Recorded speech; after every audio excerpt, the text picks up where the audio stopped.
faut que vous le sachiez tous. Même ceux qui pensent balkaniser, ils vont échouer. Ça peut être l'essence, je dirais un peu journalistique de la lecture d'Ésaïe. On commence maintenant avec les débats.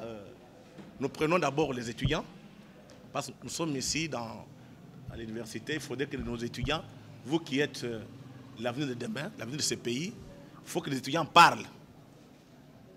On prend 5 questions. Vous vous présentez, et puis vous posez votre question. Soyez précis et concis. Je m'appelle Kalumbo Mboma Fiston. Je suis étudiant à l'ISAI, ex-IBTP Gombe. Ma question s'adresse au professeur Moulala. Milala, okay. L'initiateur du mouvement civique national. Je voudrais savoir, professeur, qu'est-ce que nous pouvons vraiment attendre dans ces mouvements civiques nationaux? Qu'est-ce que nous voulons vraiment obtenir? Et qu'est-ce que nous allons faire pour obtenir ce que nous voudrons? C'est l'étudiant Diana Otenga de la faculté voisine, c'est-à-dire de la faculté des droits. J'aimerais poser une petite question avec deux sous-petites questions. Monsieur l'organisateur de ces conférences, c'est bien beau, nous sommes estomaqués par votre manière d'exposer et ça nous révolte quelque part. Ce que je peux vous demander ici présent, à la présence de tout le monde, est-ce qu'il faut compter sur les dirigeants congolais qui sont prédateurs et qui ne tiennent compte que des intérêts de leur bien-être social et ils sont en train de négliger la population qui est en train de souffrir tous les jours? Faut-il encore dire que ces politiciens prennent le Congo en otage et la population en souffre tous les jours? Et la deuxième question, c'est quel est le mécanisme de vulgarisation que vous êtes en train de mettre en place pour que ces assises aillent dans l'ensemble de la République, afin que vous ne puissiez pas vous faire entendre non seulement ici, mais au Congo, ailleurs, dans toutes les provinces. Boufati, DG1, des premières licences communication. Moi, ma question, je l'adresse au professeur Milala. Professeur, vous avez parlé des stratégies de la guerre. Moi, j'aimerais savoir, parce que si aujourd'hui les Occidentaux nous guettent parce qu'ils connaissent nos faiblesses et nos forces, alors quant à vous, en tant que scientifique, quelles sont leurs forces et leurs faiblesses qui peuvent nous permettre, nous aussi, de bien continuer à cette élite? Je réponds au nom de Massa Kouboyer, je suis étudiant à l'INBTP Gombe. Après occupation, il sert d'ici. Le professeur Moulala, c'est un peu de Milala, c'est un peu de parler sur la démocratie d'une manière un peu négative que moi j'ai trouvé. Bon, je m'aimerais un peu demander, est-ce que la RDC peut mieux avancer en abandonnant un peu la démocratie? Parce que la plupart de nos politiciens, que ce soit opposants, essaient un peu d'insister la plupart des fois en disant d'insister sur la démocratie, pendant que ce n'est pas ça vraiment ce qui est majeur à faire dans notre pays. Je réponds au nom de Martin Smasoumou Nassanga, étudiant à G3 Relations internationales IPEN. J'aimerais ici d'abord, avant toute chose, intervenir et ensuite je vais poser ma question à M. Freddy. La première des choses, c'est quoi? J'ai comme l'impression, cette problématique de la balkanisation, les gens ne tiennent pas vraiment compte de ça. Vous verrez même dans les différentes chaînes, il n'y a que des émissions musicales, il n'y a pas vraiment assez de débats. Même le Parlement, vous verrez vraiment les débats bassesses. Les histoires, ça n'a rien à voir. Vraiment, nous sommes impressionnés. Vraiment, nous sommes impressionnés. Surtout nous, la jeunesse, parce qu'on doit prendre la conscience. La jeunesse, c'est l'état d'esprit. Il faut absolument pas courir derrière nos politiciens, parce que nous ne comptons même pas. Et ensuite, le Congo, comme si il a peur du droit. Le Congo s'attache jusqu'à ce jour à une vision idéaliste. Tandis que cela n'est pas le cas. Nous, en relations internationales, nous considérons le droit a été fait pour être violé. là où il y a des intérêts vitaux, si vous êtes menacé, vous devez absolument aussi appliquer une vision réaliste. Mais ce n'est pas le cas. Ce n'est pas le cas. Donc, il y a un complot au sein de nos autorités. Il faut trouver une solution. Aujourd'hui, quand vous demandez aux États-Unis où se trouve, vous demandez aux États-Unis d'Amérique, là où se trouvent vos intérêts vitaux, mais les États-Unis vous dira c'est l'Israël. Vous demandez à la France vous dira c'est l'Afrique, il y a beaucoup de pays. Mais où est, nous voulons savoir là où se trouvent les intérêts vitaux congolais. Le Congo aujourd'hui n'a même pas l'influence sur le plan international. Ce n'est pas normal. Là, j'en arrive à M. Freddy. M. Freddy, vous avez bien explicité. Ma question est celle-ci. Pour en finir avec tout ça, il faut quoi? Il faut changer leadership ou bien c'est un problème du régime? Je dis et je vous remercie. J'ai 4 questions. La première, faudrait-il compter sur les dirigeants congolais qui va aller avec la dernière, faudrait-il changer leadership? La fois dernière, j'ai expliqué, l'histoire doit nous aider à comprendre ce qui nous arrive. Aujourd'hui, peut-être il y a ceux qui sont au pouvoir. Je vous informe que ceux qui sont au pouvoir savent ce qui se passe. Ils sont impuissants. Je prends l'exemple, regardez, nous sommes ici, deuxième fois à l'université, on ne nous embête pas. Donc, oui, tu dis? On ne nous embête pas. Vous voyez les émissions qui passent sur Télé 7. Moi, personnellement, je n'ai jamais eu de menaces. Il y a certains amis qui sont au pouvoir, qui nous parlent. La menace est réelle. Vous savez pourquoi on a assassiné M. Kabila? M. a refusé de jouer les jeux. Vous savez aussi pourquoi on a tué Lumumba? Parce que Lumumba a refusé de céder. Aujourd'hui, ça c'est mon analyse, je pense qu'il faut changer de stratégie.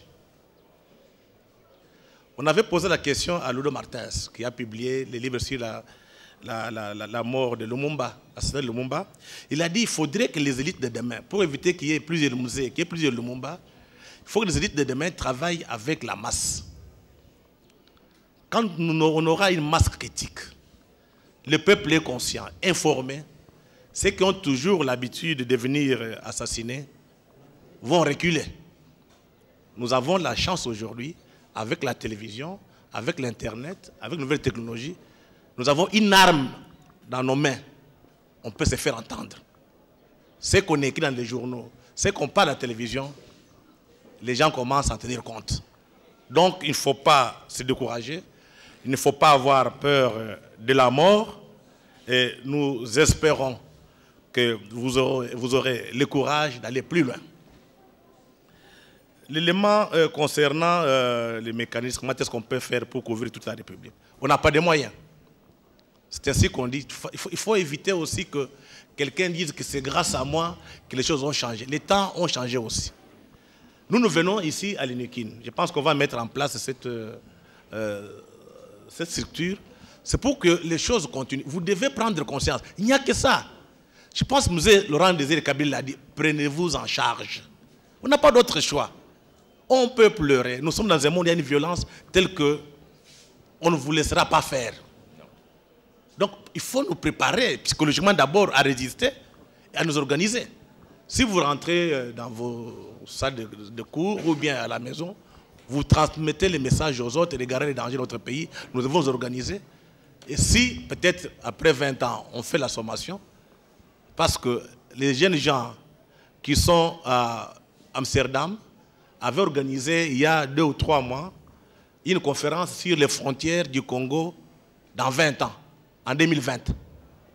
Vous, ici, vous êtes jeunes, peut-être vous avez 20 ans, en 2020, vous aurez 40 ans. Donc, si vous ne vous mettez pas dans la logique de la durée, vous serez dépassé. On va vous imposer des histoires que vous ne voulez pas accepter. Donc, il ne faut pas se voir seulement les individus, voir seulement ceux qui sont au pouvoir, mais nous qui parlons. Il faudrait que chacun de nous se prenne en charge et s'organise. La première arme, c'est de l'intelligence. Ce n'est pas la violence. Et nous sommes en face des gens qui sont très violents. Et vous verrez que depuis qu'on est ensemble avec le monde occidental, il n'y a que la violence. Vous voulez parler, on va vous tuer. Ah, faites attention, il y a la mort. Et ça crée la peur. J'ai parlé dernièrement avec certains amis occidentaux, moi je ne mange pas mes mots. Je leur ai dit, regardez, la Chine a fait le tour du monde avant l'Occident. La Chine a découvert l'Afrique entre guillemets, même l'Amérique. Un ouvrage écrit par un militaire britannique, peut-être qu'on ne peut pas retrouver sur la place publique, qui démontre que la Chine était avant, a fait le tour du monde avant l'Occident, avant l'Europe. La Chine n'a pas colonisé, la Chine n'a pas eu beaucoup de violence. Et par contre, la Chine, quand vous entrez en contact avec l'empereur, on met les bateaux, vous partez en Chine, vous êtes reçus, en retournant on vous donne des moyens, on vous donne même des femmes, vous retournez chez vous. L'essentiel est que vous fassiez l'allégeance à l'empereur chinois. N'utilisez pas la violence. L'Occident vient, première chose à faire, c'est la violence. Donc la civilisation occidentale s'est construite sur la violence. Nous devons faire un effort d'étudier la pensée occidentale, la pensée chinoise et la pensée africaine pour essayer un peu de moderniser notre propre pensée. Que de copier aveuglément ce que nos amis occidentaux nous imposent à travers les sciences coloniales. Vous remarquez qu'au Parlement, on ne parle pas de cette question. À la télévision, il n'y a que Télé 7 et notre ami Lushima Ndiate qui en parle. Je vous assure, si Modeste Mutinga n'était pas politique, je ne serais pas à la tête du groupe de presse. Et je ne sais pas, il faut encore combien de temps. Il me reste combien de temps. Les jours où vous apprendrez que je suis parti, vous comprendrez, c'est parce qu'il y a de fortes pressions. Les pressions sont là. Les pressions sont là, qui font à ce que nous tenons les coups. Moi, personnellement, j'ai refusé de vivre comme tout le monde. Je vis comme un prolétaire. Ça signifie quoi? Je ne peux pas avoir d'autres besoins. Je n'ai pas de voiture. La voiture que j'utilise, c'est la voiture de l'entreprise. Je n'ai même pas un petit terrain pour construire une maison. Parce que ça va créer des besoins. Et quand ça crée des besoins, vous êtes, comment dirais-je, sujet à la corruption. Donc, mieux vaut vivre avec les maigres moyens qu'on a pour tenir la tête haute. Je vous assure, la machine, les mutations sont en cours. Les drames chez nous, c'est parce qu'on n'a pas lu attentivement, on n'a pas étudié notre histoire. Vous savez, Kingo Tolo, vous le connaissez? Il n'a pas fait l'université. Hein. Cet homme, quand vous lisez les documents de la BACO, non, si les changements sont opérés, c'est grâce à Kingo Tolo. Un grand stratège. D'ailleurs, il ne vous parle seulement Kikongo, il est mort déjà d'ailleurs. Mais nous, aujourd'hui, on a étudié. On est incapable. 1945-1960, il y avait des gens qui pensaient qu'il n'y aura pas de changement. Les Blancs sont très forts. En tout cas, on va nous tuer. Mais en 60, il y a Mobutu qui disait un fruit mûr par mûr, devant l'ouragan de l'histoire. Vous comprenez? L'histoire va s'imposer. L'Occident est sur une mauvaise pente. Donc n'ayez pas peur. J'avais amené le professeur Kamana ici, je pense aux facultés de sciences politiques. Il a dit, l'Occident, il faut savoir maintenant gérer les menaces de l'Occident. Et se préparer pour entrer dans ce nouveau monde, 20e siècle, avec la Chine. On n'a pas d'autre choix. Le problème est qu'on nous a inculqué la peur de mourir. On meurt, on laisse la belle vie, la belle femme, les voitures. Mais vaut vivre même si on est esclave. Là, on nous a eu. Il faudrait au niveau des universités, au niveau aussi des médias, parce que je vous assure, les médias sont dans les mains des commerçants et des politiciens qui ne voient pas plus loin. Si nos médias se prennent en charge, essayent un peu d'expliquer à notre peuple, les Blancs là, ils ne sont pas tous idiots. Dès qu'ils comprendront que la population congolaise a compris, ils disent non, on ne peut pas faire la balkanisation. Mais quand on vient, on voit des journalistes complices qui sont corrompus, on voit des politiciens complices qui sont au Parlement, Et la fois dernière, j'ai parlé à nos amis de l'Est, pour la plupart, en coulisses, ils disent autre chose. À la télévision, ils crient aux Rwandais ou bien aux Ougandais. Donc, il y a un problème. Donc, si nous venons ici, c'est pour vous rassurer. N'ayez pas peur. L'histoire est en marche. Il faut écrire l'histoire. Après 20 ans, les gens viendront ici un jour, parce qu'il y a des écrits. On dira à l'Inekin, il y a un mouvement qui a commencé pour que le peuple congolais prenne conscience, que le peuple congolais se défende. C'est comme ça qu'on a eu l'indépendance économique. On a eu politiquement, mais il faut dire l'indépendance économique quand nous serons responsables, propriétaires de nos propres matières premières, de nos richesses. Pour le moment, le Congo, les Congolais ne sont pas propriétaires. On vous dit, on vient, vous développez. Je pense que le Fonds monétaire est arrivé. Curieusement, je n'ai vu aucun professeur d'économie intellectuel prendre parole, écrire un article dans un journal pour s'opposer. Au Sénégal, on voit des professeurs d'université. Ici, il n'y en a pas. Je m'excuse d'être à l'université. Il n'y a pas d'universitaire ici. On vous apprend à dire la vérité, même si elle dérange. Ici, tout le monde devait être au pouvoir pour manger et dormir. Donc, il ne faut pas supprimer l'université, il faut la réformer. Je serai très bref. Pourquoi le MCN, Mouvement Civique National? C'est une réponse intellectuelle au danger que nous courons. Réponse intellectuelle au danger. Mais ces dangers, je vais vous donner une idée. On commence à empoisonner les gens au Congo. Est-ce qu'on en parlait il y a 10 ans? C'est une arme qu'on nous a lancée, ça va? Mais l'intellectuel peut travailler pour trouver l'antidote, vous comprenez? Mais le sida, vous savez que le sida est une arme biologique contre le noir. Et ça a été fabriqué, les gens le disent. À Kisangani, ici, on a fait des trucs, il y a des thèses comme ça, des biologiques. J'ai le DVD, hein. Voilà. Un documentaire sur ça. Sur ça, c'est des armes biologiques. Mais qui peuvent riposter à une arme biologique? Les gens de la cité, ce sont les intellectuels. Donc c'est une réponse intellectuelle à l'inconscience du danger qui est très très vaste. Est-ce qu'on parlait des gens de katakata ici au Congo il y a 10 ans? Les gens qui utilisaient des machettes, d'où ça vient? Nous savons d'où c'est venu. C'est une opération vaste à un danger très vaste. Je vous donne autre chose. Quelle est la faiblesse et la force des Occidentaux? Leur faiblesse, c'est qu'ils sont immoraux. Ils ont tué Kimbangu, vous le savez. Ils ont assassiné Lumumba. Ils ont assassiné Mouzé. D'abord, ils l'ont empoisonné avant avec une brosse à dents, vous le savez. Lumumba a échappé avec la CIA. On a mis le poison dans la brosse à dents. Et il a échappé. C'est une réponse intellectuelle à un danger très, très vaste. Alors, nous voulons nous constituer en troisième voie pour trouver des solutions durables à des problèmes sérieux. Parce que, regardez la politique, ils s'occupent de quoi?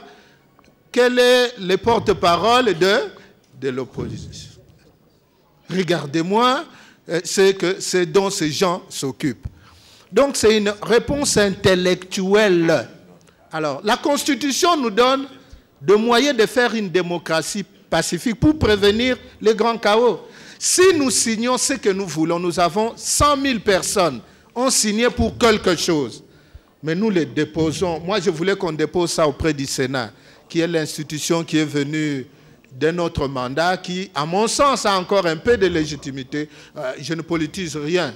Donc, sur la défense nationale, c'est les têtes qui doivent fonctionner. Il y a 40% d'analphabètes dans l'armée congolaise.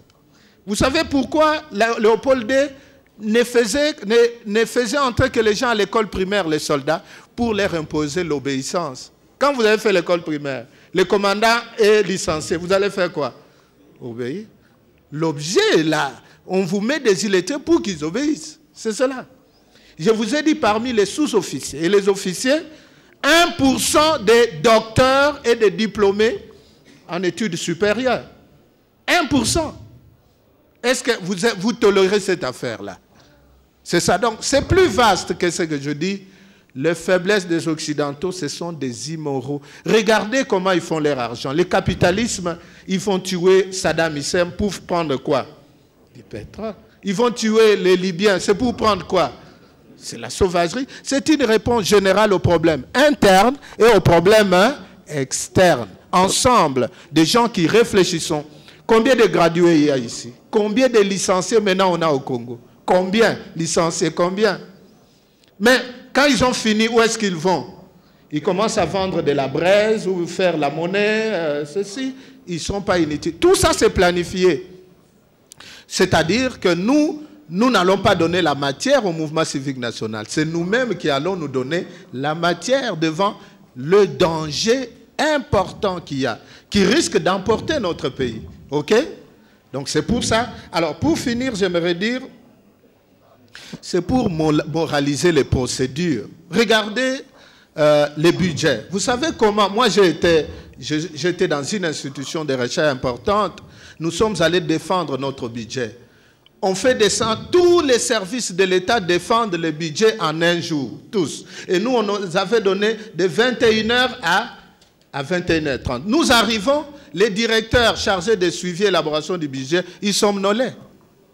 Il nous dit vraiment toute la journée, je suis assis ici, acceptez, il y a les enveloppes du gouvernement, allez-y. On n'a pas défendu le budget. Et après chaque année, quand vous avez exécuté le budget, on fait la reddition. La reddition, c'est quoi? Comment vous avez exécuté le budget? Ça se fait au Congo. Pour vous montrer comment ils ont exécuté le budget. Mais ils se foutent de nous. L'enjeu est très, très important. C'est nous tous qui allons mettre la matière. Vous allez parler de comment vous étudiez, comment les profs... En tout cas, j'aimerais finir par là. Beaucoup d'autres gens, moi je suis prof, on a des professeurs. Mais si on ne vous paye pas à des dates fixes, on vous paye 2 mois après, vous allez budgétiser quoi? Vous allez vous endetter toujours au-delà de votre salaire. Nous, vous connaissez notre salaire, nous avons $1000. Mais quand vous payez après 2 mois, vous avez encore quelque chose? Mais vous vous êtes endetté, sans blague. Si vous ne vivez que de votre salaire, ne croyez pas que nous sommes tout aussi heureux que ça. C'est que le mouvement civique est au-dessus de la politique. Pose les problèmes de l'intérêt supérieur de la nation, c'est l'existence de cette nation. C'est à partir de là que nous allons lancer nos actions. Ça va? Et chers camarades, chers collègues, je crois que le collègue qui vient de parler tout à l'heure, le concitoyen, revient aux questions de base que je soulève. Mais généralement, vous savez, dès que je soulève ça, comment par la suite nous sommes en débandade? Il y a un problème. Je fais une recherche profonde sur les services publics locaux. J'avais donné cet exemple lors de la dernière conférence. Nous ne balayons pas nos maisons. Ce sont les Occidentaux? Non, il y a un problème au Congo. Nous devons nous prendre en charge. Nous trompons, nous trichons. Ce sont les Occidentaux? Non.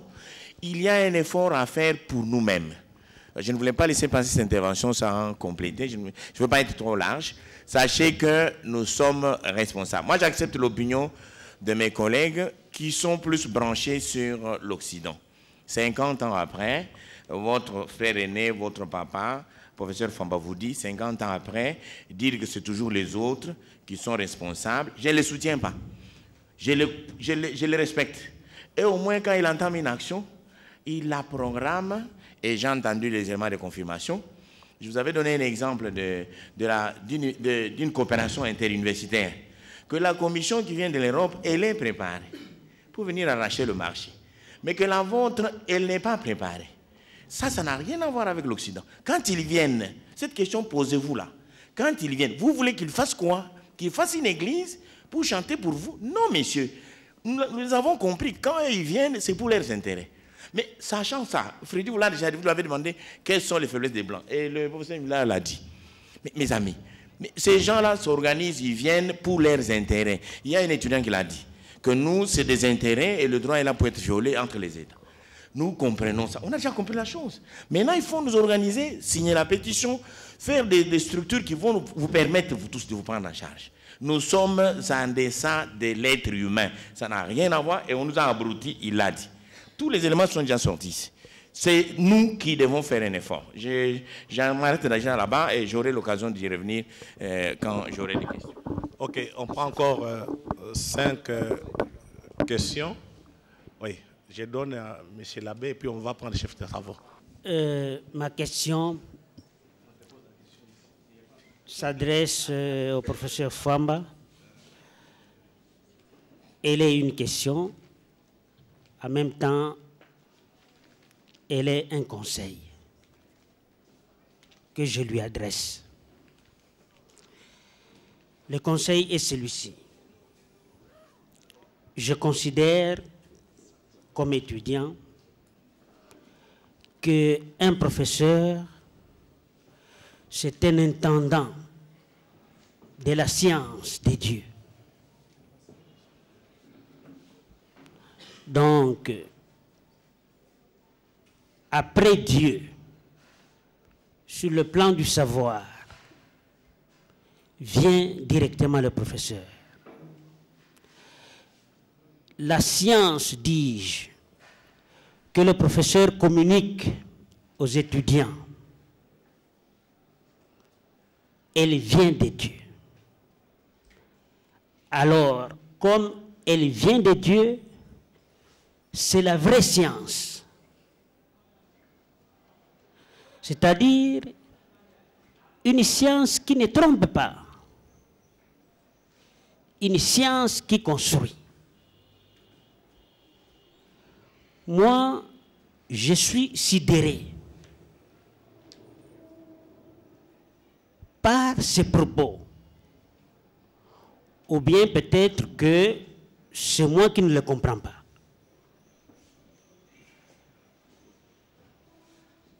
Dire que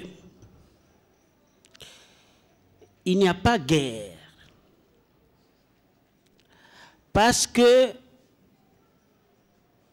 mon père est faible lorsqu'il y a pénétration d'un ennemi, parce que mon père ne déclare pas la guerre, est-ce un argument fondé? Je pense qu'à ce niveau, la philosophie, parce que je suis carriériste en philosophie, la philosophie a raison d'être une philosophie. Pourquoi je dis cela? La guerre ne se déclare pas seulement. La guerre, elle se vit. Il y a des gens qui meurent. Il y a des femmes qui sont violées. Et vous vous dites que non, il n'y a pas guerre parce que l'État ne déclare pas l'état de guerre. Ça, c'est ce que le professeur Milala a dénoncé autrefois de la science coloniale. Mais moi je dis avec Francis que le professeur Fwamba est resté prisonnier alors de cette science-là. Ces multinationales qui veulent démembrer notre pays. Mais, mes chers amis, notre terre, c'est quoi? C'est notre parcelle, pour le dire simplement. C'est notre parcelle. Quelqu'un qui entre dans votre parcelle et qui vous dit que cette partie ne vous appartient pas, et puis vous dites que non, il n'y a pas de danger.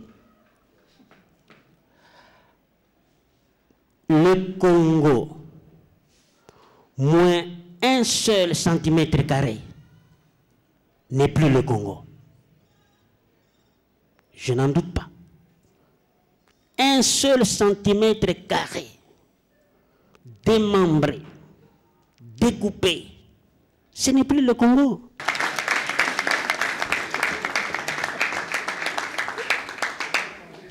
les parasoldats du peuple.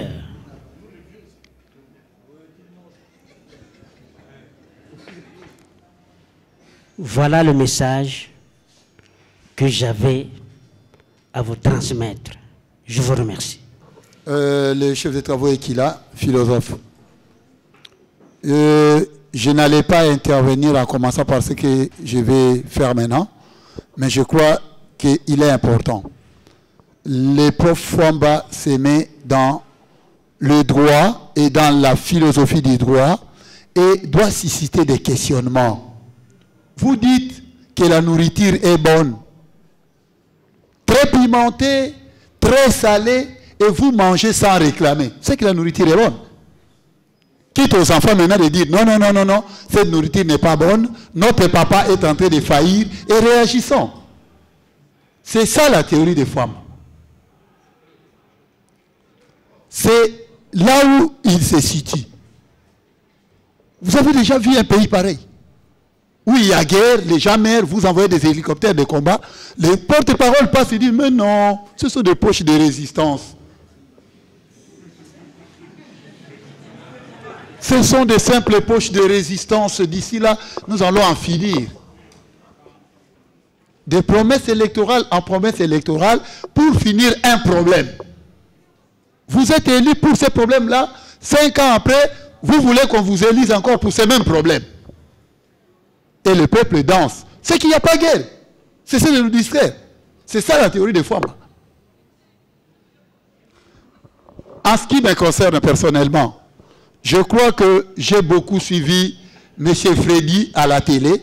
À un certain moment, personnellement, j'ai continué à douter de sa sincérité. Je me suis dit, pourquoi tous les autres médias n'en parlent pas? Et quand j'ai fait les liens entre les propriétaires de leurs médias, Mutinga et le pouvoir, tel que je les connais, je me dis, bon, on lui laisse la possibilité de parler, comme on avait laissé la possibilité de parler lors des élections à Kamere. Seul Kamere pouvait défendre l'opposition. Il pouvait parler et tout ça, tout ça. Les autres devaient se taire. Est-ce qu'il y a une complicité? Je ne sais pas. Mais au fur et à mesure que je suis, puisque je ne manque plus les émissions de télé parlant de la balkanisation, j'ai un problème, moi. J'ai dit, si la balkanisation a jusque-là échoué, c'est simplement parce que ces concepts ne se retrouvent pas dans le quotidien congolais. Est-ce que votre démarche n'est pas une démarche, une mauvaise démarche en faisant le chantre de la balkanisation? Puis à ce moment maintenant, les Congolais doivent connaître qu'il y a balkanisation, il y a balkanisation. Comme l'esprit humain est souvent attiré par le mal, ne se poseront-ils pas la question de dire, essayons un peu ça. C'est un nouveau concept, comme nous voyons un autre nouveau concept qui est venu, la révolution de la modernité. Est-ce qu'il ne faut pas essayer cela? Et là, si ça basculait dans ce cas-là, vous payerez le prix cher. Parce que vous serez l'homme qui a amené dans la tête des Congolais la balkanisation. Mais d'autre part, je trouve votre démarche judicieuse, justifiée. Dans la mesure où, quand on blaguait, les Soudan étaient séparés. Bientôt, le Mali est là déjà. Ça sera le Nigeria, puisqu'on parle déjà. Les Nord et les Sud ne s'entendent pas, les Nord, et on va couper.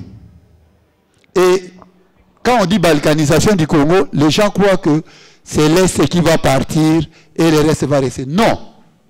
Le Congo risque d'éclater et le mot Congo n'existera plus.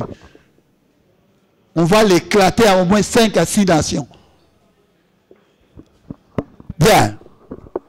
À qui la responsabilité de prendre en charge tous ces événements et de réagir? Parlons sans embâche. Le politique a échoué. Quand je me représente mon travail de 3e année où j'ai parlé de l'état raisonnable dans la philosophie politique d'Éric Veil, c'est l'état, c'est-à-dire le pouvoir organisationnel qui a le monopole d'organiser le peuple pour faire face à la protection des frontières. Quand nous prenons l'exemple le plus palpant, le plus frappant, c'est la Corée du Nord. Les Coréens se sont mis. L'État a demandé aux professeurs, aux intellectuels, que faut-il faire pour qu'en 40 ans, nous ayons un homme coréen de telle envergure? Ils ont donné, voici ce qu'il faut. Quels sont les moyens que nous avons? Voici nos moyens. Comment y parvenir? Voici. Et nous savons aujourd'hui ce que vaut la Corée du Nord. Notre politique ayant échoué, vous dites à la population, prenez-vous en charge. Et moi, je regrette souvent, quand on réduit l'histoire, on dit, c'est Mouzé qui a dit, mais prenez-vous en charge. Mais Motonamoto Abongisa, ça existait avant. Avant. Quand vous parlez des gens que les Occidentaux ont assassinés pour ces pays, mais lisez l'histoire, vous trouverez qu'avant que Mobutu n'arrive au pouvoir, il avait trouvé le plan de la balkanisation.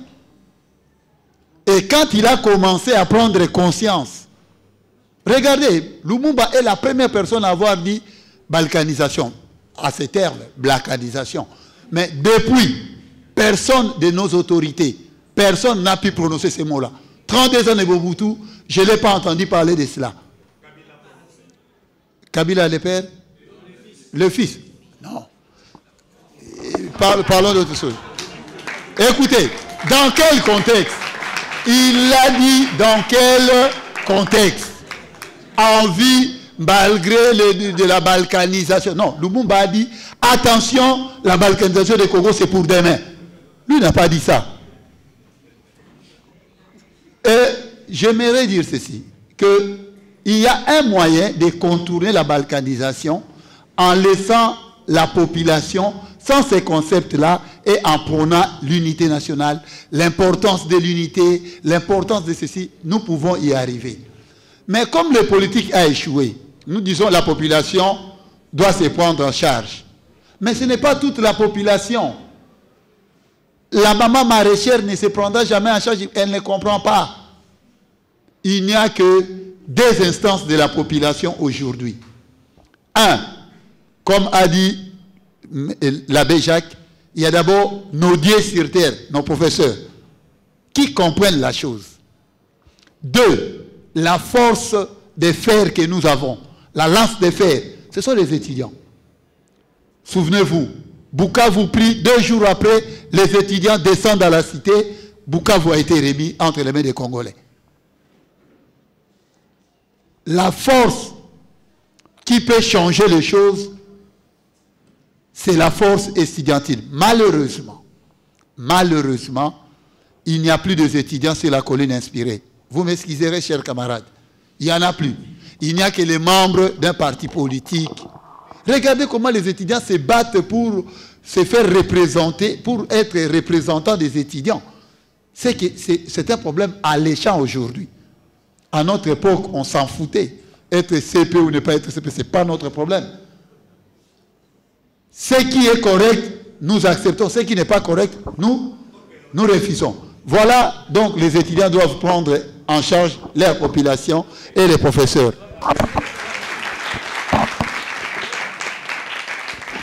Merci beaucoup. Jean-Pierre Massoukessa, chercheur en communication. Je voudrais donc commencer par la thèse selon laquelle la paix a un prix. Nous devons comprendre ça. La paix et l'unité ont un prix. Alors, nous irons pardonner la nature du conflit ou de la guerre. Nous allons comprendre que la nature de la guerre en RDC, c'est, on dirait, un conflit enchevêtré ou un mix conflit, parce que cela implique non seulement les pouvoirs étatiques, également des dissidents. Alors, tout simplement, c'est une guerre internationale qui implique les acteurs étatiques. Il s'agit ici, comme différents rapports l'ont toujours dit, du Rwanda, parce que c'est les rapports de la MONUSCO ou de l'ONU.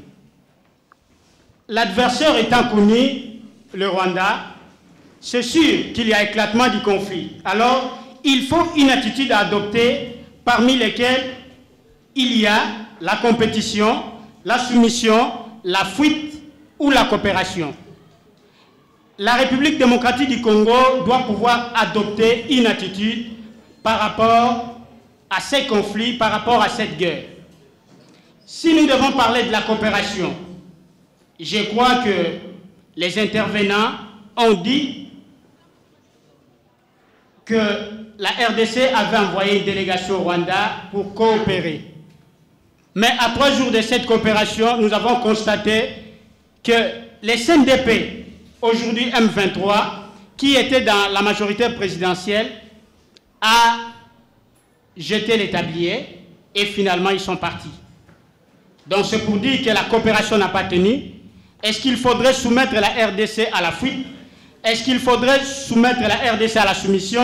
Je ne pense pas. Je crois que maintenant, la solution que la RDC a, c'est la compétition. Alors, si c'est la compétition, nous croyons que celle-ci a des objectifs. C'est-à-dire, on doit prévenir ces conflits. Pour prévenir cela, c'est pourquoi nous soutenons la démarche du mouvement civique national et nous demanderons à ce mouvement civique national 2 choses. La première, c'est que ce mouvement devra proposer à l'ONU que la MONUSCO, qui est une force d'observation, une mission d'observation en RDC, devienne une mission d'interposition si c'est possible.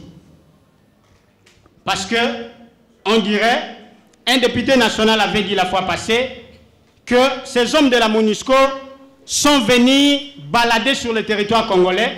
Il a été mal compris. Mais aujourd'hui, nous leur demanderons si réellement l'observation qu'elle est en train de faire est bonne, qu'elle devienne une mission d'interposition parce que les Congolais sont en train d'être exterminés. Deuxième proposition, au gouvernement congolais d'imposer la paix par la force ou d'utiliser une approche juridique, sachant que l'agresseur est connu de tous. Qu'il peut donc saisir la Cour internationale de justice, mais aussi aux scientifiques ou à l'élite congolaise. La fois passée, nous avons soutenu la thèse selon laquelle ce n'est pas seulement le Rwanda, ce n'est pas seulement les autres intérêts économiques. Nous avons renvoyé la réflexion plus loin. Aujourd'hui, nous ajoutons ceci. S'il est possible que le gouvernement congolais rentre dans l'histoire et la RDC étant tributaire de la géographie de la conférence de Berlin, si c'est possible de revoir dans quelle mesure la RDC pouvait revoir les accords dans la délimitation des frontières de 1885. Deuxième possibilité, de coopérer avec la Troïka. J'ai dit et je vous remercie. Étudiant en L2 journalisme. Le professeur Kamate a exposé sur le journalisme contre la balkanisation. Le journalisme civique contre la balkanisation, comme ça. Ma question, c'est sur la chaîne de télévision Télé 7. Nous avons constaté que depuis 2003, il y a une naissance en désordre des chaînes de télé ici à Kinshasa qui naissent comme des champignons. Ils sont soit alignés derrière l'opposition, soit derrière la majorité. Mais souvent, ils ont peur de parler des choses qui sont sensibles. Je pose ma question, monsieur. Nous avons constaté que vous dénoncez des histoires que parfois le Parlement a peur de parler devant la presse. Est-ce la Télé 7 a une couverture que les autres médias n'ont pas? C'est ça ma première question. La deuxième, le professeur Kamate a parlé sur le journalisme de la main tendue. Étant que professeur d'université, quelles sont les stratégies que nous pouvons mettre pour éradiquer à ces phénomènes? C'est M. Jean-Claude Chulumbaï, je suis juriste internationaliste et je suis politologue, chef de travaux au département de relations internationales. Je revenais sur ce que M. Freddy disait dans cette conférence lorsqu'il a cité l'auteur chinois que j'ai eu aussi à lire. Il s'est limité à un versant de la citation parce qu'il n'est pas allé de l'autre côté où cet auteur parle de l'oppression du peuple. Et je crois que là, l'on ne peut pas demander aujourd'hui aux Congolais de s'aligner sur ce front, alors que le véritable ennemi de ce pays-là, c'est de l'intérieur. C'est l'oppression, c'est des injustices à tous les niveaux. Et je passe très vite pour poser une petite question ou peut-être partager l'opinion du professeur Milala, qui intervient plus et il a analysé en rapport avec l'approche de Glosewicz, sa conférence. Mais je suis content qu'il revienne sur cet auteur. Il y a un auteur français, Raymond Aron, qui a résumé Glosewicz lorsqu'il dit « penser la guerre ». Je pose là une question peut-être à l'Assemblée. Est-ce que les Congolais pensent à la guerre? J'y réponds tout de suite « oui », comme moyen de renverser un gouvernement ou comme moyen de s'approcher du gouvernement.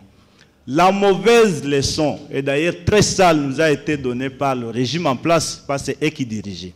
Lorsqu'on s'est retrouvé à Sun City, la notion du partage du pouvoir a signifié qu'il fallait avoir tué 1 million de personnes pour être vice-président. Il fallait avoir tué 50 000 personnes pour être ministre. Il fallait avoir tué au moins 10 personnes pour être député. Et ça a été fait. La preuve, c'est que lorsqu'il s'agissait même de parler du vice-président de l'opposition, on a choisi celui qui avait tué 1 million, Zaïdi Ngoma. Les gens oublient vite que Kassika, Makobola, Mwenga, c'était sous la présidence de ce monsieur. Et le partage du pouvoir n'a répondu qu'à la logique de la criminalité. Et pour terminer, lorsque l'on veut parler de la guerre contre le Congo, quelqu'un a dit ici qu'il n'y a pas de mauvaises troupes, il n'y a que de mauvais chefs. Moi, là je parle comme politologue internationaliste. Nous, en relations internationales, le facteur le plus important de la puissance d'un État, c'est la personnalité de l'homme d'État. Voici comment, à 2 reprises, j'ai assisté à des colloques. L'année passée, à Beyrouth, où un étudiant de l'université de Toulouse me posait la question « Qu'est-ce que vous apprenez dans vos universités-là » Je n'avais pas bien compris ça. Cette année, je me retrouve à Paris, dans un même colloque, il y a 3 semaines passées.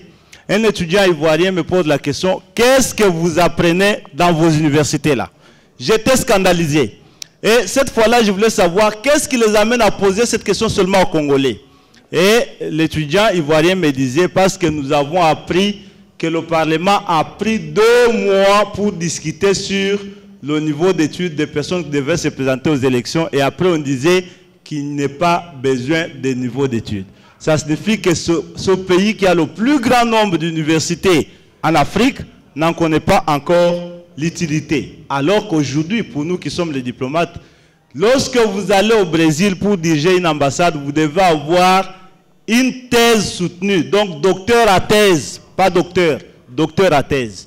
Et le système s'est généralisé avec des preuves que nous voyons ici lorsque on présente des ambassadeurs qui viennent présenter leurs lettres de créance. Mais chez nous, quel est le critère pour être chef d'État? Quel est le critère pour être ministre et finalement pour être député? Je chute par là pour finir. À propos de cette personnalité de l'homme d'État, j'estime que la seule façon de valoriser l'université, c'est de donner l'espoir à l'étudiant. De lui dire, parce que nous, lorsqu'on étudiait, on pensait que pour être président de la République, il faut avoir fait l'université. Mais aujourd'hui, vous torpillez les enfants d'autrui pour rien. Parce que pour être député, ça ne demande pas d'être universitaire. Pour être ministre, ça n'a pas besoin qu'on soit universitaire. Mais pourquoi aujourd'hui nous en faisons des marche-pieds, des marchés des points, des marchés des sabliers? C'est une histoire inutile. La raison pour laquelle j'ai rejoint celui qui a dit ici, il faut supprimer l'université. Monsieur l'abbé, je suis peut-être en porte-à-faux avec vous lorsque vous avez dit que l'on marche sur l'ambassade du Rwanda. Je pensais peut-être que vous disiez qu'on marche devant l'ambassade du Rwanda. Je ne veux pas que le Congo réédite cet exploit de l'Iran en 1979 qui a vu voir souffrir les diplomates pendant 375 jours, alors que de toutes les règles régissant les relations internationales, le plus sacré, c'est le respect dû aux diplomates. Je préférais que vous y reveniez peut-être pour mettre devant à la place de sûr. Oui, je vais répondre. Le chef de travaux est parti. Il n'est pas le premier. Moi, je réponds au professeur, à l'assistant. Ah, ok. Vous allez répondre. Mais je vais nous apaiser. Je ne sais pas. La vérité est dure, âpre à entendre, mais elle libère. Elle libère. Les Congolais doivent accepter ça. ce sont mes amis, peut-être que chaque fois ils donnent l'impression de ne pas me comprendre. Déjà, je n'ai pas dit qu'il n'y a pas de guerre. Je me suis placé sous l'angle du droit public, politique. Droit public, c'est un droit politique. C'est lui qui organise l'État. Quand un pays est agressé, le président de la République, je n'ai pas donné une hypothèse de la rue. Le président de la République fait un message à la nation, déclare la guerre contre l'ennemi. C'est dans la Constitution. Les circonstances exceptionnelles.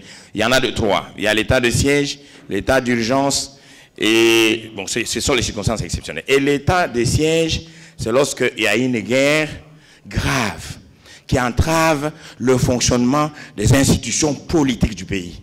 Et qu'il y a un ennemi qui envahit une région, identifié ou pas. Nous sommes attaqués, le président de la République fait la déclaration, le message à la nation, identifiant l'ennemi, mais on laisse les Congolais dans les suspicions. Il y a un collègue qui me disait, non mais il y a quand même un arrière-garde, et quand les soldats viennent, ils rentrent au Rwanda. Mais ce n'est pas ça. Au moins, je ne sais pas, je parle en droit public. Ce n'est pas un argument, oui, il ne va pas tenir, c'est un genre d'argument inventé. Non. Est-ce que nous sommes en guerre ou pas? Donc je n'ai pas dit que nous n'étions pas en guerre. J'ai dit, est-ce que la guerre de l'Est a déjà été déclarée? Est-ce que nous connaissons qui nous attaque? Et ça devait venir de qui? De l'autorité gouvernementale, du président de la République. Ce sont ses prérogatives régaliennes. Il nous adresse un message où il définit le contenu de l'invasion de notre territoire. C'est ce que j'ai reproché. Donc je n'ai pas dit, oui, les gens sont morts, il n'y a pas de guerre. Je voudrais qu'on se comprenne. Hein? Je voudrais qu'on se comprenne. Le droit loge dans les nuances. Dans les nuances, il y a pertinence. Et lorsqu'on sent la nuance du droit telle qu'elle s'est précisée, on fait la différence entre celui qui a étudié le droit et celui qui ne l'a pas étudié. Ce sont là les principes fondamentaux de gestion de société. J'ai dit, est-ce qu'aujourd'hui, nous avons un chef d'État qui nous a dit, voilà, nous sommes attaqués, mettez-vous en guerre. C'est par là que j'ai commencé dans mon exposé. La guerre juste. C'est la guerre d'autodéfense, la guerre de souveraineté, la guerre d'expulsion, d'éradication de l'ennemi qui est venu sur le territoire. Voilà ce que je redoute. Je redoute ça. Parce qu'on ne le dit pas. Et lorsqu'il faut nous éclairer sur la question de savoir qui nous attaque, personne ne le dit. Nous voyons première législature du président de la République. Nkunda et Mutebutsi, hormis autant de nuire. Et ils ont fait la guerre. Toute la législature s'est terminée dans la guerre. Deuxième législature, il y a M23. Dites aux Congolais, voulez-vous les gouverner pour qu'ils trouvent du pain, la route, l'école, les soins de santé, l'eau, l'électricité? Voulez-vous les gouverner, oui ou non? Ou vous êtes sur un pied dedans, un pied dehors, et chaque fois vous ne dites pas ce qui se passe. Voilà ce que j'ai reproché à l'autorité gouvernementale de notre pays. Je n'ai pas dit qu'il n'y a pas mort d'homme. Il ne faut pas me faire dire. Souvent, on dirait que vous avez l'intention de me faire dire des choses que je n'ai pas dites. Je n'ai pas dit qu'il n'y a pas mort d'homme. J'ai dit, du point de vue classique, on devait nous dire qui nous a attaqués. Et la rébellion, quelle est sa motivation? Elle veut prendre Kivu ou elle veut marcher, elle va se dégénérer en révolution, elle va marcher sur Kinshasa. Voilà ce que j'ai dit. Et constitutionnellement, c'est justificatif. C'est justifié. Donc je n'ai pas dit des choses... Je vais placer juste deux mots parce qu'on attaque les étudiants. En tout cas, moi, depuis que j'ai étudié, j'étais ici premier, j'ai fini, on n'a jamais pendu un étudiant ici. Mais probablement que les gens ne réalisent pas ce que ça représente. On va pendre un étudiant. Quel est l'effet sur les autres? Mais c'est fait à dessein. On a pendu quelqu'un et vous allez agir comment? Donc il y a un vrai... C'est une guerre ici. On impose les étudiants à fermer la bouche. Vous avez... Moi, je suis allé voir, on est allé avec un médecin, prof, on était à deux, nous sommes allés voir. On l'a étranglé à même le sol. Et on a pris un drap neuf et on l'a suspendu. Il était étranglé. Un petit de G1 qui était dans la brousse là, qui traversait, qui allait vers le Home 30, je crois. Alors, quel est l'effet sur l'étudiant? Les autres. Et alors, vous minimisez ça. C'est énorme. Et l'enquête, où en est-on avec cette enquête? Et quand les étudiants, cette fois-là, se sont levés comme un seul homme, on a tué combien? Combien? On a vu les cadavres? Alors tout ça, après vous dites, on n'a pas d'étudiants ici. Je ne suis pas d'accord avec des propos comme ça. Je crois qu'il y a eu un vrai travail avant les élections et c'était visé parce que c'était les grands bastions des gens qui faisaient bouger les choses. Il fallait les faire taire. Donc dire où sont les études, non. Au contraire, nous créons le mouvement civique national pour repenser ces choses-là. Comment riposter à des guerres psychologiques de cette nature qui neutralisent tout le monde. Tous les étudiants sont neutralisés, n'est-ce pas? Voilà, donc je ne suis pas d'accord qu'on dise « est-ce qu'on a encore d'étudiants ?» Je crois que c'est totalement faux. Je voudrais répondre au chef des travaux qui est déjà sorti. Je pense que j'en ai parlé la fois dernière. La chance que nous avons, nous traitons avec ceux qui décident.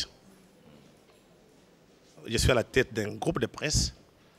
Je reçois beaucoup de gens et des Américains dans mon bureau. Je discute avec eux. Et vous devez apprendre. Les Blancs ne comprennent que quand il y a preuve. Vous devez lire davantage. Quand ils viennent discuter avec vous, vous montrez le contraire par rapport à ce que vous avez lu. Pour qu'on ne dise pas que vous êtes sentimental. En 2008, nous avons reçu dans mon bureau, avec Kabongo Malou, 2 diplomates américains. L'autre est maintenant au Kivu. L'un est parti à l'étranger, donc il est affecté ailleurs. C'est ce jeune-là qui m'a amené à Stuttgart. Il avait 42 ans. Moi, je suis plus âgé que lui. Hein. Chaque fois qu'on discutait avec lui, il me disait, je vais te convertir. Moi, je dis, mais pour me convaincre, il faut des preuves. Sans preuves, ça ne marche pas. Ils sont dans notre bureau. Un débat d'1 heure. Ils voulaient savoir, la balkanisation, c'est quoi? Et ils ne comprenaient rien.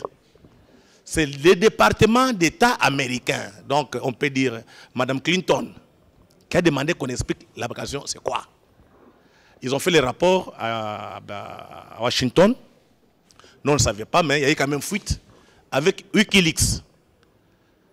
Il y a eu fuite en Europe, et puis c'est quelqu'un qui travaille à l'Union européenne qui nous a envoyé les câbles Wikileaks. Je vais seulement vous lire leurs commentaires, parce qu'ils ont relaté tout ce qu'on a dit, c'est très long, mais il faut lire, je dois lire les commentaires pour que vous compreniez. C'est-à-dire information sensible, mais non confidentielle. Ça, c'est les commentaires. Commentaire. S'il est vrai que la théorie de la balkanisation a des partisans à travers la RDC, nous ne sommes pas sûrs du degré auquel elle résonne à travers la société congolaise. Si des intellectuels radicaux comme Moulumba en expriment la version forte, des variantes modérées de la théorie sont régulièrement articulées par la presse pro-gouvernementale, des personnalités politiques et des particuliers. Certains Congolais suspectent, à un certain point, que l'assistance du gouvernement des États-Unis, voire l'aide internationale, est donnée en vue d'affaiblir les pays et de promouvoir des intérêts financiers privés. Cette opinion est particulièrement prépondérante dans le Kivu, dans la mesure où le public continue à croire que les intérêts américains supportent les efforts supposés du Rwanda d'annexer le Kivu et de monopoliser les ressources de la région. Télégramme de référence. Encore est-il possible que la théorie ne soit pas embrassée par, ne soit pas que par une minorité brillante ou qu'elle soit encouragée par un leadership cynique et qu'elle soit sans appui répandu dans le public, sans un état des lieux, des attitudes et des opinions publiques. L'ambassade de Kinshasa est présentement incapable de mesurer exactement les degrés auxquels cette théorie exerce une influence parmi les particuliers congolais. Nous allons explorer des moyens d'obtenir des ressources pour un sondage approfondi sur les attitudes et les opinions concernant les politiques du gouvernement des États-Unis d'Amérique, afin de développer un engagement efficace pour contrer cette théorie de la balkanisation, ainsi que d'autres questions cruciales pour la mise en œuvre des objectifs stratégiques de la mission diplomatique en RDC. Des rapports ultérieurs exploreront d'autres opinions et attitudes qui ont un impact sur la perception du public congolais de la politique américaine envers la RDC. Fin du commentaire. Donc ça, c'est les commentaires que les diplomates américains ont fait sur l'entretien qu'on a eu avec eux. Ça signifie quoi? Ils sont en train de tâter le terrain. Est-ce que les Congolais sont-ils conscients? S'ils verront que le peuple se mobilise, les Américains sont pragmatiques, ils vont reculer. Mais si vous restez là où vous êtes là, vous avez peur de mourir, vous réveillez le matin, ce pays est parti. Parce qu'il faut analyser la politique américaine. C'est là où je condamne quelquefois nos universitaires ici, qui ne font que reproduire des théories étrangères.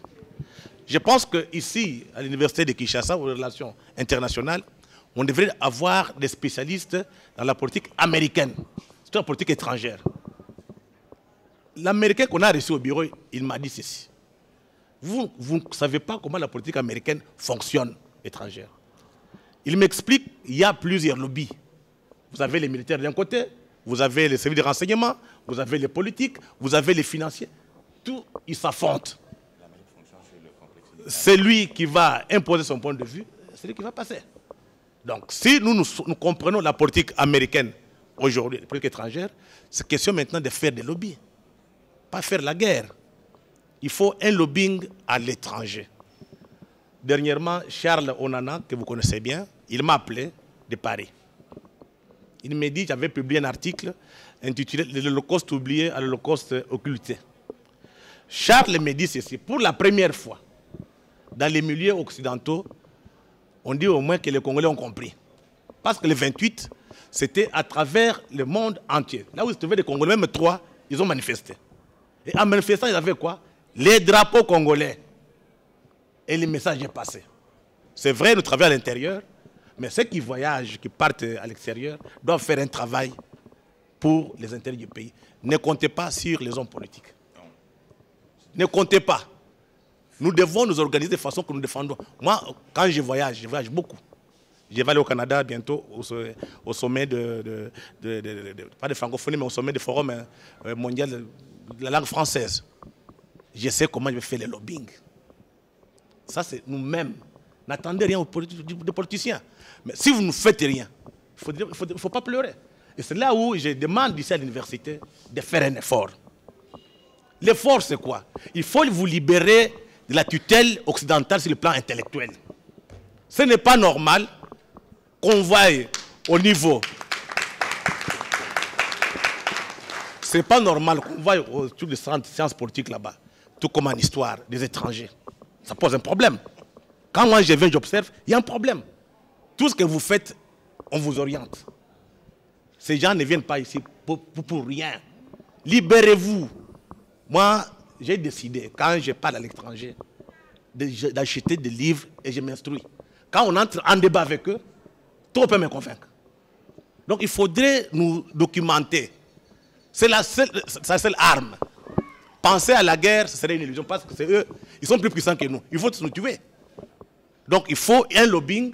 Ceux qui voyagent se préparent pour défendre le pays. Il faut écarter vos débats politiciens ici, Kabila, Tshisekedi. Ils s'en foutent d'ailleurs. Parce qu'aujourd'hui, l'Occident cherche quoi? Sa survie. Ils sont tous en faillite. Et là, j'interviens parce qu'on parle souvent des hommes politiques qui sont responsables. Il ne faut pas se tromper. Il ne faut pas se tromper.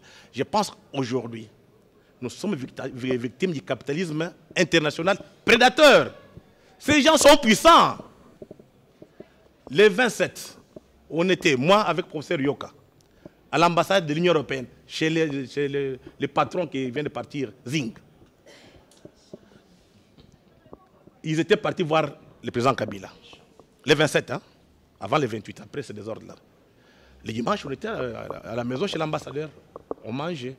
Mais il y avait l'ambassadeur belge, l'ambassadeur de quel pays ici, Espagne, et des parlementaires européens qui étaient venus pour couvrir un peu ces élections, c'est se contrôler.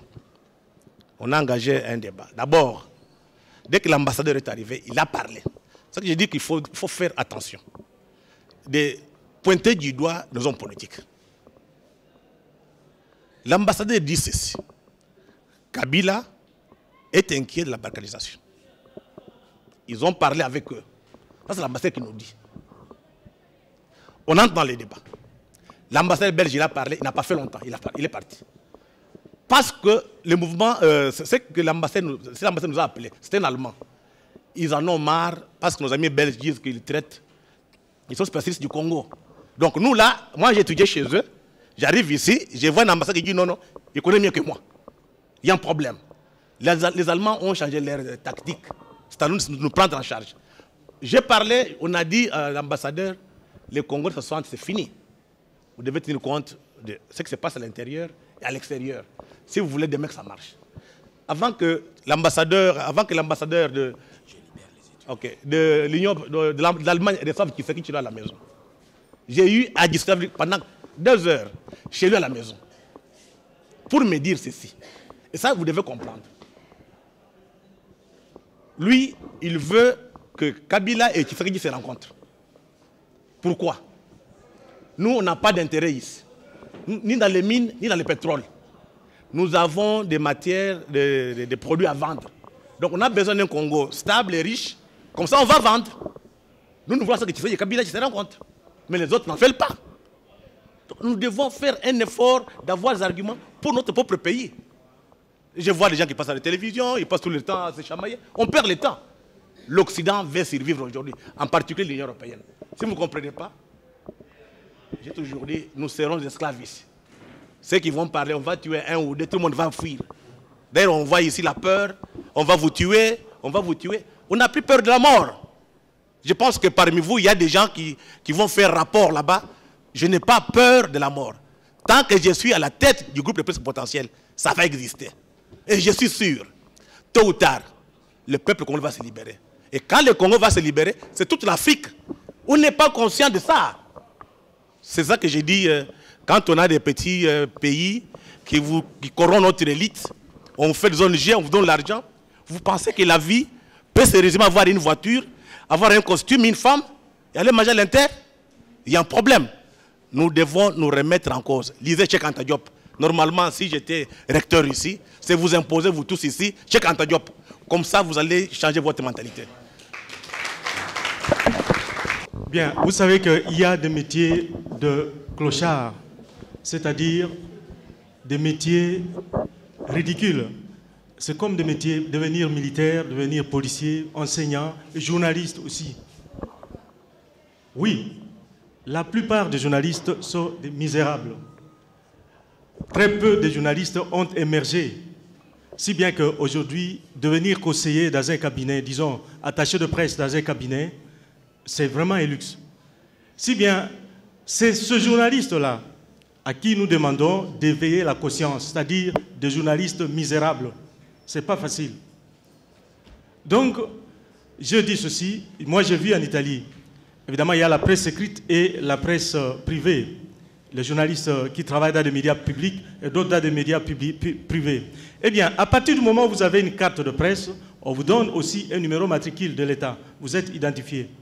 Et là, justement, les journalistes ont un salaire minimum. Un salaire qui leur permet, n'est-ce pas, à se prendre en charge au minimum à l'État, de s'engager, n'est-ce pas, à donner aux journalistes un minimum de dignité, c'est-à-dire donner ne fût-ce qu'un salaire minimum. De combien, je ne sais pas. Mais en tout cas, sans cela, le journaliste va continuer à être le garçon de course d'hommes politiques, la caisse de résonance d'hommes politiques, et c'est tout.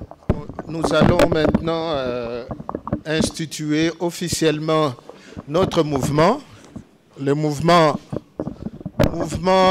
civique national, les services militaires obligatoires et les services paramilitaires pour nous tous. Merci beaucoup.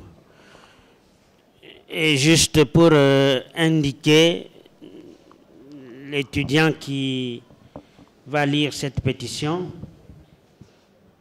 déjà là, nous avons notre slogan, la patrie ou la mort, nous vaincrons, n'est-ce pas? La patrie ou la mort, nous vaincrons tout le monde. C'est comme si nous n'étions pas des hommes quand même, en tout cas. 1, 2, 3, 4. La Est-ce qu'on peut se mettre debout?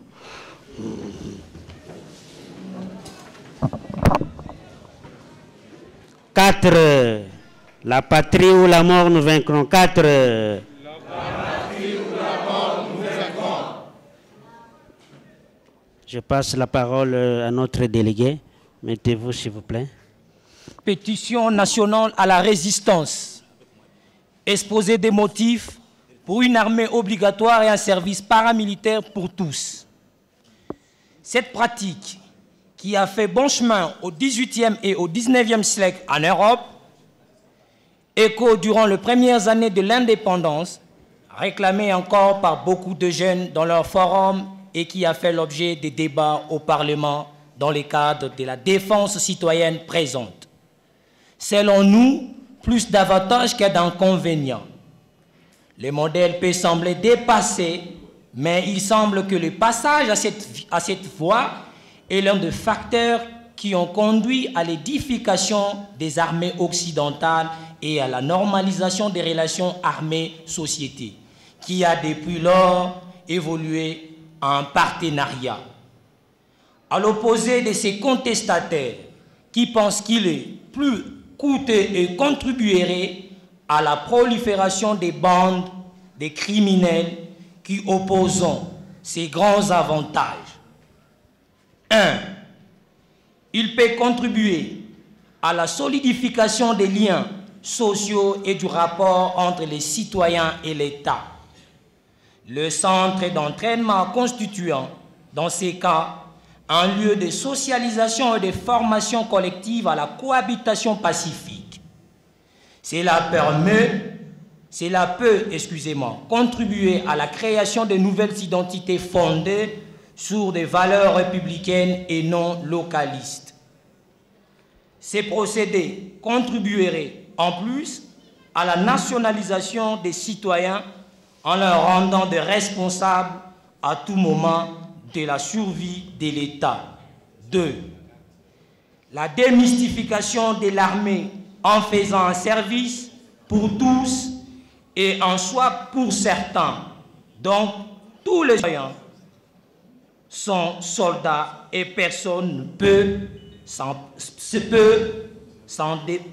s'en battre la patrimoine comme observé dans le chef de nos militaires, contrairement aux contestataires, parce que le service militaire contribue à la réduction de la criminalité des militaires sur les civils. 3. Cela donne la possibilité de sélection des hommes vigoureux et moraux capables de défendre la société. 4. La conformité à la grandeur et aux exigences sécuritaires nationales et internationales du Congo, où le Congo assume sa grandeur, où le Congo la subit. Ces modèles continueraient à un État fort, non pas en termes de personnifiés, mais en termes globaux. Il ne sert à rien d'avoir un nombre élevé de militaires permanents qui pèsent plus sur l'économie, mais des noyaux de surveillance et d'alerte de toute la société militarisée.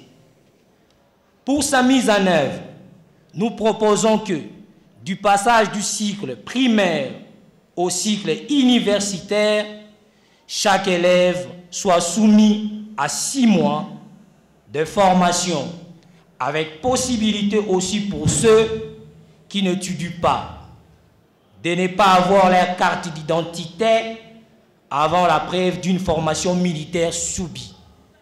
La formation militaire serait considérée comme une étape d'initiation du passage de l'enfance à la majorité, comme dans nos sociétés traditionnelles. Pour minimiser les coûts, il peut s'effectuer dans des lieux proches avec des instructeurs locaux, mais expérimentés. J'ai dit et je vous remercie.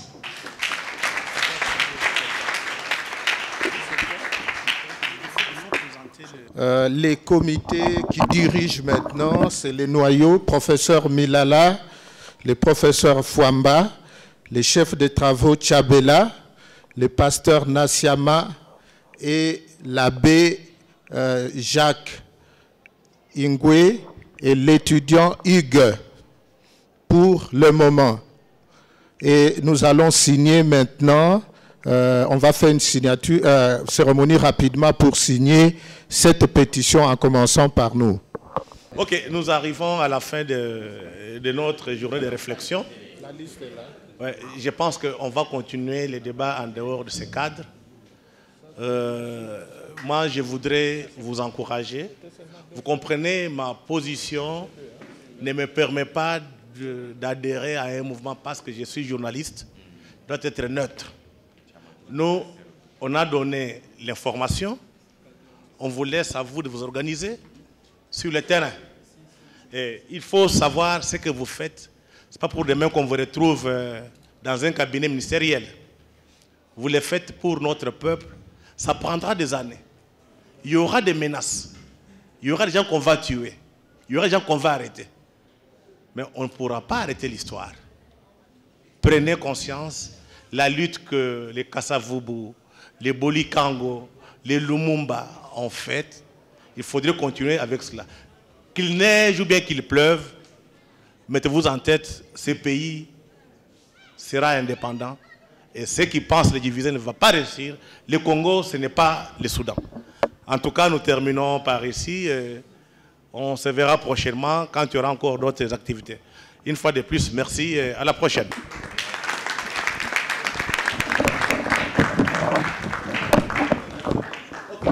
Comme d'habitude, nous devons chanter l'hymne national. Debout, Congolais, 1, 2.